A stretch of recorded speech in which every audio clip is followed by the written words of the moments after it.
এখানে একজন নয় ৫ জন জিনের বসবাস। এখানে নাকি জানা গেছে গাইবীতে মসজিদ উঠেছে।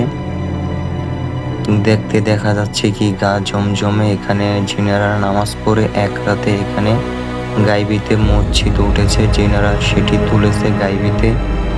কেউ এখানে ডালপালা ভাঙার সাহস করে না, কেননা একজন এখান থেকে একটি পুতুল নিয়ে গেছিল।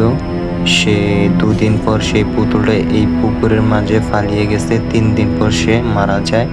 তার কারণে কেউ এখানে এসে ডালপালা ভাঙে না এবং এখানে আসতে সবাই ভয় পায়, কেননা এখানে জিনেরা নামাজ পড়ে প্রতিনিয়ত। দেখতেই দেখা যাচ্ছে কি গা জমজম করার মতো জায়গা, কি পরিবেশ। দিনের বেলায় আসতেই ভয় করছে, জানি না রাতে এখানে কি ভয়ঙ্কর পরিস্থিতি হয়। এটা যেহেতু গাইবীতে, এখানে নাকি জিনেরা নামাজ পড়ে। খুব ভয়ঙ্কর দেখতে।